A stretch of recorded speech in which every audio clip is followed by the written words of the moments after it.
নমস্কার, আমার নতুন একটি ভিডিওতে আপনাদের সকলকে স্বাগত।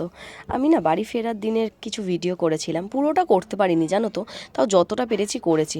আমি কিন্তু একাই ফিরেছি, আর আমার ফার্স্ট টাইম আমি এরকম এয়ারপোর্টে একাই ছিলাম। আমি তো কেঁদেই ফেলেছিলাম জানো তো, সবাইকে ছেড়ে আসার সময়। তারপর আর কি বোর্ডিং পাস নিয়ে ট্রলিটাকে দিয়ে ওপরে উঠে যাচ্ছিলাম। আমার ফ্লাইট আসতে তাও আধ ঘন্টা লেট ছিল। আমি একটু ওপরে উঠে ঘোরাঘুরি করে নিলাম, চারদিকে একটু দেখে নিলাম, বেশ ভালো লাগছিলো জানো তো। আমার আগেই একটা ব্যাঙ্গালোরের থেকে গুয়াহাটির ফ্লাইট ছিল, সেটার খুব ভিড় হয়েছিল জানো তো। তো তারপরে আর কি আমার ফ্লাইটটা চলে এলো, আর আমি এই দেখো ভেতরে ঢুকে যাচ্ছিলাম। আর এই একা একা না খুব একটা ভালো লাগছিল না, কেউই ছিল না যার সাথে আমি গল্প করব বা কিছু। কিন্তু মন মেজাজটাও খুব খারাপ ছিল। আর কি, বাড়ি তো আসতেই হবে, তাই চলে এলাম। এবার দেখো ফ্লাইটটা যখন ছাড়লো তখন তো আরও খারাপ লাগছিল, মনে হচ্ছিলো আবার কবে আসবো, আবার কবে আসবো। খুব তো দুঃখ হচ্ছিলো, সবাই দুঃখ পাচ্ছিল। আর চলে আসার মুহূর্তটা দেখবি একটু দুঃখই পাওয়া যায়। আজকের ভিডিওটা না খুব একটা ইন্টারেস্টিং হবে।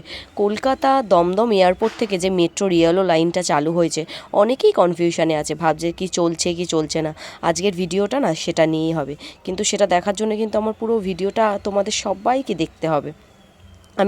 আমিও যখন আসি না, সবাইকে জিজ্ঞেস করছিলাম যে আমাদের দমদম এয়ারপোর্টের মেট্রোটা কি চলছে, কেউই কিছু বলতে পারছিল না। আজকে সেই ভিডিওটা সেটাই নিয়ে। আর এই দেখো, আজকে সেই দিনকে কিন্তু আমি মনস্থির করেছিলাম যে আজকে ফ্লাইটটা উঠবে আর আমি দেখবই, মানে আমার যতই ভয় লাগুক না কেন তবুও আমি চেয়েই থাকবো। আর কি, চেয়েও ছিলাম কিছুটা সময়, আর কিছুটা ভিডিওও করলাম। এই দেখো উঠে গেছি। উপরে ওড়ার মুহূর্তে খুব একটা ভয় লাগছিল জানো তো, বিকেল টাইম ছিল তো, সানরাইজটা দেখতে না খুব সুন্দর লাগছিল। দেখো কি সুন্দর লাগছে, সূর্যটা ডুবে যাচ্ছে, আমার তো খুব ভালো লেগেছিল। এবার দেখো আমরা কলকাতা ল্যান্ড করছি, আমাদের সুন্দর সুন্দর সিটি অফ জয় কলকাতা। উফ, যেটা দেখলে আমাদের মন প্রাণ জুড়ে যায়। আর এই দেখো ল্যান্ডিংয়ের সময় ফ্লাইটটা কিন্তু খুব স্পিডি ছিল জানো তো, আমি না দেখছিলাম। আর যখনই একবার ল্যান্ড করলো আমি না ঝাঁকানাকা খেয়ে গেলাম, মানে খুব জোরে ঝাঁকালো। যাওয়ার দিন কিন্তু এরকম হয়নি, আসার দিন একটু হয়েছিল। আমার মতন তোমাদের কার কার ফ্লাইটে এরকম এক্সপিরিয়েন্স হয়েছে তোমরা কিন্তু জানাতে আমাকে ভুলো না যেন। আর তারপরে আর কি কলকাতা এসে মনটা বেশ খুশি খুশি হয়ে গেল। কতদিন পর নিজের বাড়ি, নিজের পথ, নিজের রাস্তাঘাট সব কিছুই চিনে ফেললাম। আর এই যে নেমে আমি না ভাবছিলাম যে কখন আমি নামবো, আবার খুব চিন্তাও হচ্ছিলো, একা একা এসছি, যদিও ফোনে আমাকে সবাই সব কিছু বলে দিচ্ছিল, তাও নিজের তো একটা ভয় লাগে। এই যে আমাদের কলকাতা এয়ারপোর্ট, আর আমাদের এয়ারপোর্টটা তো জানো ইন্টারন্যাশনাল, কত ফ্লাইট থাকে, দেখতেও বেশ ভাল লাগে। এই ফার্স্ট টাইম না আমার সন্ধেবেলায় এয়ারপোর্টে, এর আগে আমি কখনো সন্ধেবেলায় যাইনি, সব দিনের বেলায় গেছিলাম।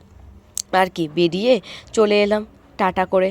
আর আমার না কেমন একটা লাগছিল, যতই হোক আমার পাশে কেউ নেই, কারোর সাথে গল্প করতে পারছি না, ভালো লাগছিল না। কিন্তু জানো তো দৈনন্দিন জীবনে নিজেকেই কিন্তু একা একা এগিয়ে যেতে হয়, কারোর উপরে নির্ভরশীল না হয়ে তুমি যত নিজেই একা একা নিজেকে দেখবে, নিজেকে গড়বে, এটাই কিন্তু সবথেকে উপকার। আমার এটা কিন্তু পরে মনে হয়েছিল যে ভালোই হলো আমি একা একা চলতে শিখে গেছি, পরবর্তীকালে কারোর উপরে নির্ভরশীল হওয়াটা উচিত নয়। এবার দেখো জীবন তো একটাই, জীবনে সব রকম এক্সপিরিয়েন্স করে নেওয়াটা উচিত। তোমরাও কিন্তু কেমন এক্সপিরিয়েন্স করেছো আমাকে জানাতে ভুলো না যেন। আর কি, আমিও তারপরে ট্রলিটা নিয়ে চলে এলাম। এই জায়গাটা না খুব ভালো। আমি না ভাবছিলাম যে কলকাতা এয়ারপোর্টের এই একটা ব্যাপার আছে যে আমি আমার ট্রলিটা কোথার থেকে নেবো, এদের এতগুলো ট্রলি নেওয়ার জায়গা। আমার তো এয়ার ইন্ডিয়া এক্সপ্রেস ছিল, তারপর আমি জিজ্ঞেস করতে আমাকে বললো আমার ট্রলিটা এখানে আসবে।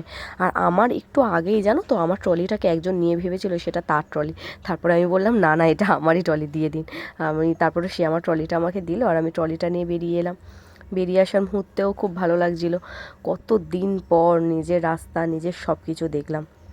জানো তো মানুষ জীবনে যতবার হোঁচট খায়, যতবার পড়ে, আবার ঠিক ততবারই উঠে দাঁড়ায়। আর এই যে আমি তোমাদেরকে বললাম না যে এয়ারপোর্ট থেকে মেট্রোটা চালু হয়েছে, তোমাদের যাদের যাদের কনফিউশন আছে তারা কিন্তু জেনে নিও, সন্ধে 8টা অবধি কিন্তু এই মেট্রোটা চলে, 4টে স্টেশন অবধি, নোয়াপাড়া অবধি। আবার যদি তোমাদের সাউথের দিকে যাওয়ার হয়, নোয়াপাড়া থেকে নেমে তোমরা আবার মেট্রো ধরতে পারো। আমিও তাই করেছিলাম, আমার তো আসার কথা ছিল সাউথের দিকে, তাই আমি ফার্স্টে মেট্রো ধরে নোয়াপাড়া এসেছি, নোয়াপাড়া থেকে আবার মেট্রো চেঞ্জ করেছি।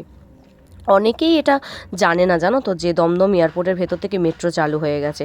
এখন কিন্তু তোমরা সবাই যাতায়াত করতে পারো, আর এটা অনেক দিন আগেই ওপেন হয়ে গেছে, আর এখন ওটা ওপেনই আছে। তারপর আর কি আমি মেট্রোর কার্ডে রিচার্জটা করে আর চলে এলাম মেট্রো ধরার জন্যে। এটা না নোয়াপাড়া অবধি আসবে, 4টে স্টেশন তো।